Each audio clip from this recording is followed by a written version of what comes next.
आपण paper 1च्या section बी मध्ये Indian nationalism भारतीय राष्ट्रवाद हा टॉपिक बघतो आहोत आणि त्या टॉपिक अंतर्गत आपण त्या विषयाअंतर्गत आपण भारतीय स्वातंत्र्य चळवळीच्या राजकीय रणनीती ज्या आहोत त्या रणनीती बघत आहोत। त्यातली दुसरी रणनीती आज आपल्याला बघायची आहे ती म्हणजे सविनय कायदेभंगाची चळवळ, ज्याला सिव्हिल डिसओबिडियन्स म्हणतात। ती चळवळ आज आपण बघणार आहोत। लिहून घ्या, हेडिंग द्या आजचं सविनय कायदेभंग किंवा सिव्हिल डिसओबिडियन्स।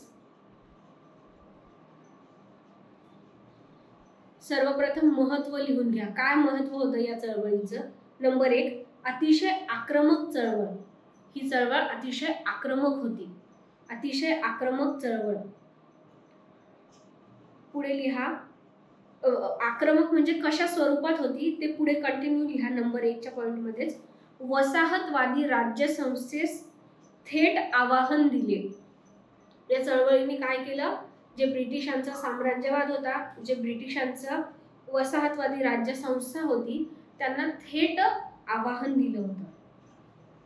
अतिशय आक्रमक चळवळ, वसाहतवादी राज्य संस्थेस थेट आव्हान दिले।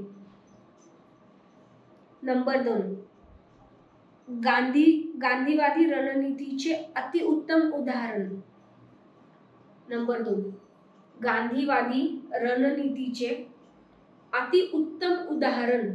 जगभरात या चळवळीचं जे महत्व आहे ते गांधीवादी चळवळीचं, कारण का सगळ्यांना या चळवळी अंतर्गत सगळ्यात महत्त्वाची गोष्ट काय घडली होती तर अर्थातच आपल्याला माहिती दांडी मार्च, दांडी मोर्चा वगैरे। आणि सगळ्यांनाच असं वाटलं होतं की जे आपण म्हणतो ना की मूठभर मीठ उचलून ब्रिटिश साम्राज्याला हादरा दिला, हे जे वाक्य आपण बऱ्याच ठिकाणी वाचतो की गांधीजींनी काय केलं, ते चालत चालत शांतपणे त्यांच्या सोबतच्या लोकांसोबत, ते खूप थोडके लोक होते, चालत चालत आपले ते दांडीच्या समुद्र किनाऱ्यापर्यंत गेले आणि काय केलं, फक्त मूठभर मीठ हातात घेतलं, मात्र त्याने त्या मूठभर मिठाने ब्रिटिशांच्या साम्राज्याला आवाहन दिलं। ठीक आहे, तर ही जी गांधींची रणनीती होती त्याचं अतिउत्तम उदाहरण आहे गांधीजींचा मास्टर स्ट्रोक। ही चळवळ म्हणजे काय होतं, गांधीजींचा मास्टर स्ट्रोक होता, किंवा मास्टर स्ट्रोकला तुम्ही मराठीत नाव देऊ शकता हुकुमी एक्का। गांधीजींचा मास्टर स्ट्रोक। पुढे लिहा, अतिशय नियंत्रित चळवळ। ही चळवळ नियंत्रित होती, जसं मागची असहकार चळवळ आपण बघितली की तिथे ती चळवळ नंतर अनियंत्रित झाली वगैरे वगैरे, तर इथे मात्र ही चळवळ नियंत्रित राहिली, अतिशय नियंत्रित चळवळ। पुढे लिहा, पुढचं हेडिंग द्या, ब्रिटिश सरकारसाठी ही चळवळ आव्हानात्मक का ठरली। म्हणजे काय असं या चळवळीत मी साध्य केलं की ज्यामुळे ब्रिटिश साम्राज्याला एवढा हादरा बसला, किंवा ब्रिटिशांना मग त्याच्यानंतर मात्र भारतीय जनसामान्यांना किंवा भारतीय स्वातंत्र्य चळवळीला थांबवणं ब्रिटिशांना अतिशय अवघड गेलं, आपल्याला माहिती आहे। तर का एवढी आव्हानात्मक ठरली ही पुढे लिहून घ्या। ब्रिटिश सरकारसाठी ही चळवळ आव्हानात्मक का ठरली असा प्रश्न लिहून घ्या आणि मग खाली त्याचं उत्तर लिहूयात आपण। कारण लोक किंवा जनसामान्य हे, कारण लोक हे किंवा जनसामान्य हे कायद्याच्या विरुद्ध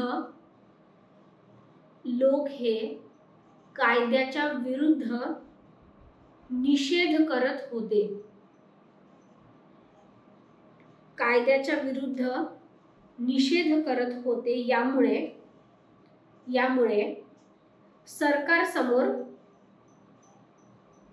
द्विधा परिस्थिती निर्माण झाली होती। यामुळे ब्रिटिशांचं जे शासन होतं त्यांच्यासमोर एक द्विधा परिस्थिती, द्विधा म्हणजे टू बी और नॉट टू बी, करायचं की करायचं नाही, नक्की करायचं तरी काय, अशी एक द्विधा मनस्थितीत ब्रिटिश शासन आलं होतं। ब्रिटिशांसमोर किंवा सरकारसमोर द्विधा परिस्थिती निर्माण झाली। का निर्माण झाली पुढे लिहा, व्हॉइसरॉयच्या शब्दात, म्हणजे जे तत्कालीन व्हॉइसरॉय होते त्यांना काय वाटत होतं, व्हॉइसरॉयच्या शब्दात, सरकारने काही केले तरी समस्या, काही नाही केले तरी समस्या। म्हणजे त्या तत्कालीन जे ब्रिटिश व्हाईसरॉय होते त्यांना असं वाटलं आता आपण काही केलं तरी समस्या निर्माण होणार आहे, आणि काही नाही केलं तर सुद्धा समस्याच निर्माण होणार आहे. कारण आपण जर काही केलं नाही तर या लोकांना काय वाटेल, ब्रिटिश बघा आपल्याला घाबरत आहे, म्हणजे आपला जो यांच्यावरचा पकड आहे, जी वचक आहे, तो पण निघून जाईल. आणि काही केलं तर हे लोक जे काही करताय ते कायद्याचा निषेध करत आहे. ब्रिटिश स्वतःला काय म्हणत होते की आम्ही कायद्याचं राज्य या देशात आणलेलं आहे. मग जर का लोकांसाठी कायद्याचं राज्य आणलं पण लोकांना तो कायदाच मंजूर नाहीये, आणि लोक जर त्याचा निषेध करताय, लोक जर तो कायदा बदलायची मागणी करताय, तर सरकारला ते ऐकून घ्यावं लागतं. कारण सरकार असं म्हणतंय की हे कायद्याचं राज्य आहे. त्यामुळे ब्रिटिशांसमोर अतिशय द्विधा मनस्थिती होती. व्हाईसरॉयच्या शब्दात, सरकारने काही केले तरी समस्या, नाही केले तरी समस्या होती. त्यामुळे समस्या होती. यामुळे त्याच्यातच पुढे कंटिन्यू लिहून घ्या. व्हाईसरॉयच्या शब्दात, सरकारने काही केले तरी समस्या, नाही केले तरी समस्या होती. यामुळे कल्याणकारी हुकुमशाही हा एक अतिशय महत्वाचा शब्द आहे, जो आपण सेक्शन ए मध्ये पण बऱ्याच ठिकाणी वापरलेला आहे. कल्याणकारी म्हणू शकता किंवा त्याला परोपकारी पण शब्द आहे, पण कल्याणकारी शब्द जास्त ठिकाणी. कल्याणकारी हुकुमशाही याला इंग्रजीमध्ये म्हणतात बेनोव्हेलंट डेस्पॉटिझम. बेनोव्हेलंट म्हणजे कल्याणकारी, डेस्पॉटिझम म्हणजे हुकुमशाही. यामुळे कल्याणकारी हुकुमशाहीच्या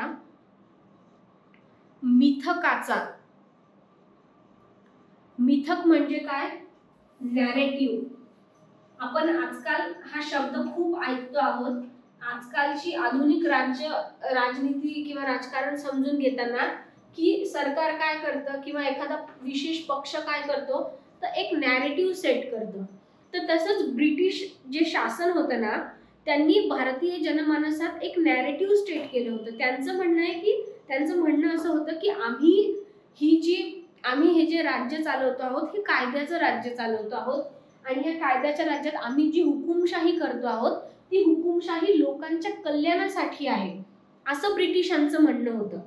आणि आता या चळवळीमुळे काय होणार होतं, लोक निषेध करत असल्यामुळे, ब्रिटिशांनी केलेल्या कायद्याचा निषेध लोक करत असल्यामुळे, हे जे ब्रिटिशांनी निर्माण केलेलं मिथ होतं की आम्ही कल्याणकारी लोक आहोत, तुमच्या कल्याणासाठी आम्ही हे सगळं करतो आहोत, तर त्यांनी हे जे नॅरेटिव्ह सेट केलं होतं, त्यांनी हे जे मिथक सेट केलं होतं, त्याचा विस्फोट होण्याचा धोका होता. पुढे लिहा. कल्याणकारी हुकुमशाहीच्या मिथकाचा विस्फोट होण्याचा धोका होता. विस्फोट होण्याचा धोका होता. कारण का या मिथकाचा विस्फोट झाला असता? कारण नंबर 1 लिहून घ्या. जर सरकारने अहिंसक आंदोलकांवर, बघा आंदोलन कसं चालू होतं, अहिंसक पद्धतीने चालू होतं. जर सरकारने अहिंसक आंदोलकांवर बळाचा वापर केला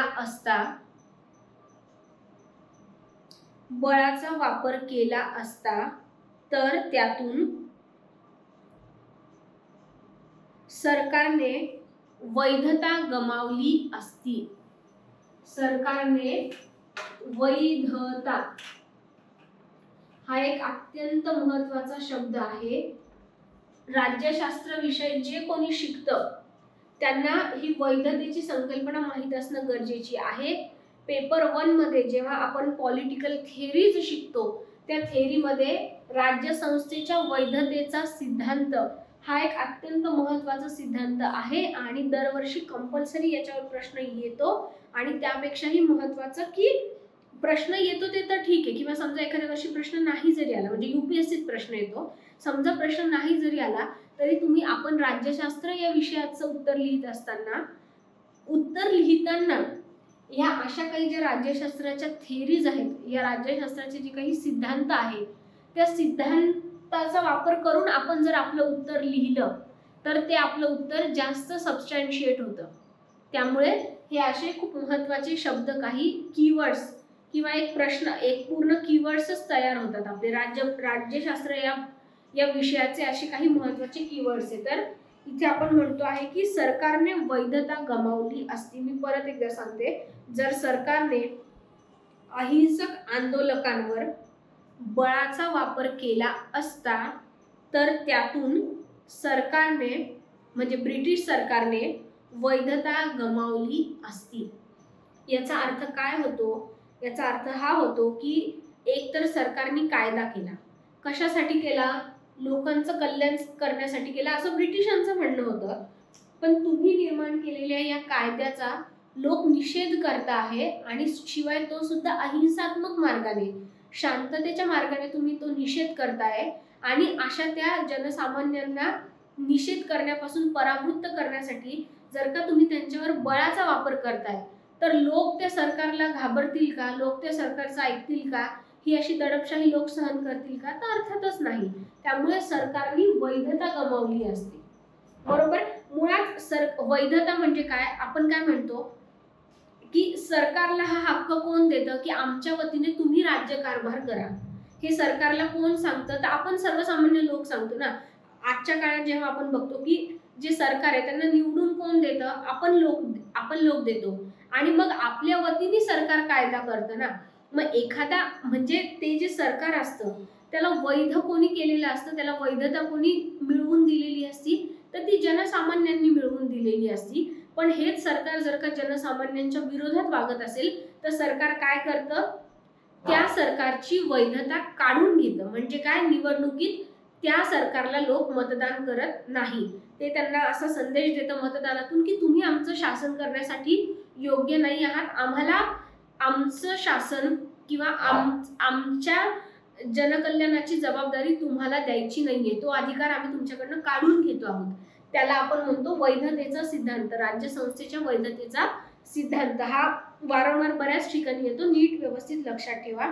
तर ब्रिटिश सरकारने इथे वैधता गमावली असती. दुसरा नंबर 2 लिहा. जर सरकारने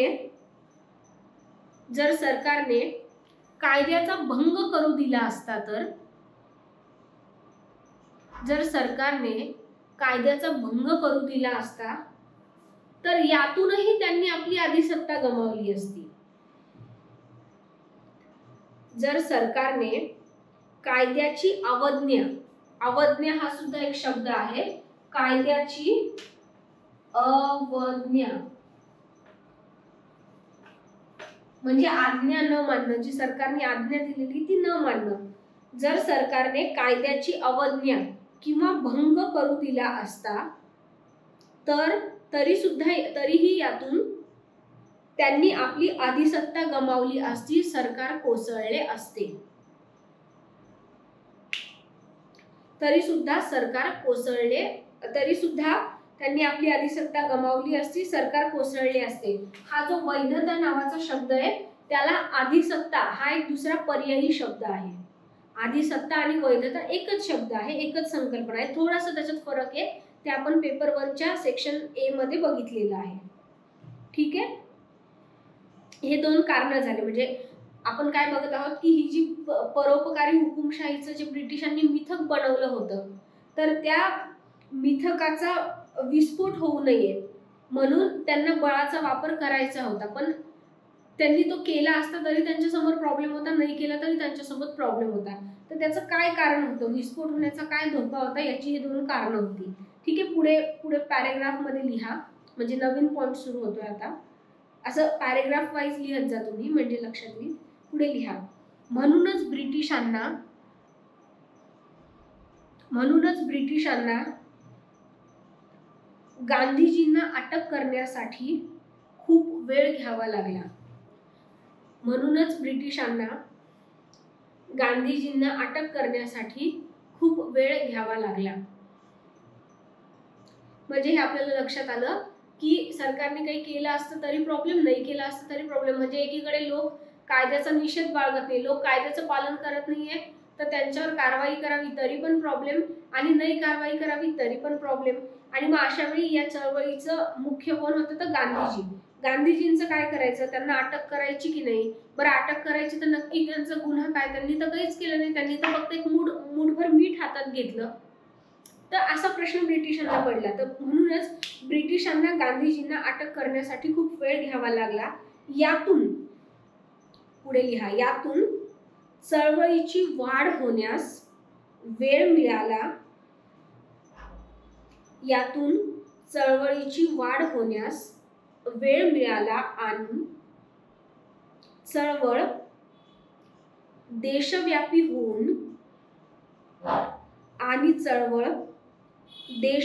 होऊन आपली मोहीम गांधीजींना पूर्ण करता आली. यातून आपली मोहीम गांधीजींना पूर्ण करता आली.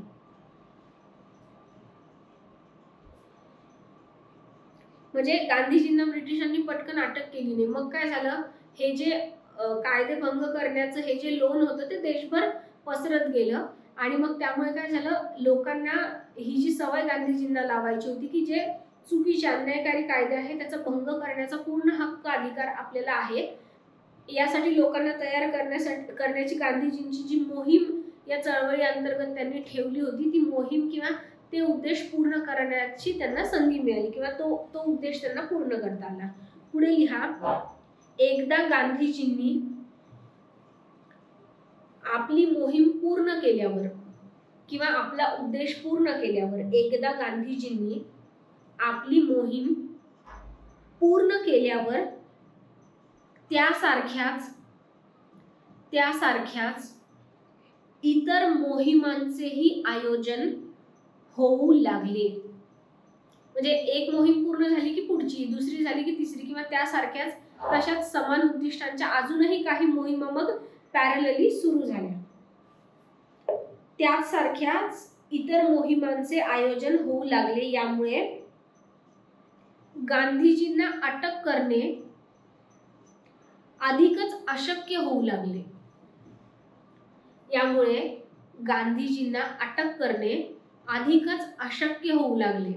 कारण चळवळींची व्याप्ती इतकी वाढत गेली की आता लोक इतके चिडलेले आहेत की आता जर आपण गांधीजींना अटक केली तर लोक अजूनच चिडतील किंवा कदाचित ही चळवळ इतके दिवस जी अहिंसक मार्गाने सुरू आहे तिला आता हिंसेचं गालबोट लागेल आणि हिंसेचं गालबोट लागलं तर परत भारतीय लोक, आपण जर लोकांना शिक्षा दिली तर ते काय म्हणतील की आम्ही तर चुकीच्या कायद्याचा निषेध करत होतो तरी सुद्धा तुम्ही आमच्यावर बळाचा वापर करताय. अशामुळे ब्रिटिश राज्यसंस्थेची वैधता गमावण्याचा धोका होता. म्हणजे अशा प्रकारचा एक खूप मोठा पेच, खूप मोठी दुविधा गांधीजींनी ब्रिटिशांसमोर निर्माण केली होती.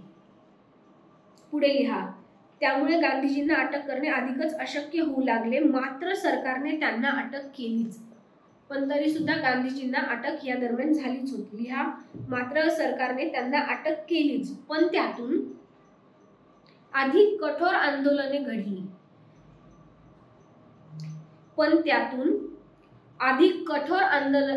घडली. म्हणजे तसं जे गांधीजींना अपेक्षित होतं की आपल्याला जर का ब्रिटिशांनी अटक केली तर लोक अजून चिडतील आणि अजून कठोर आंदोलन करतील. तसं ते खरं झालं आणि मग यामुळे सरकारला गांधीजींना अटकेतून सोडावे लागले. यामुळे सरकारला साहजिकच जेव्हा लोक खूप चिडले, चळवळ खूप कठोर झाली, तेव्हा मात्र ब्रिटिशांसमोरही काही पर्याय राहिला नाही आणि त्यांना गांधीजींना अटकेतून सोडावे लागले व गांधीजींचा विजय झाला.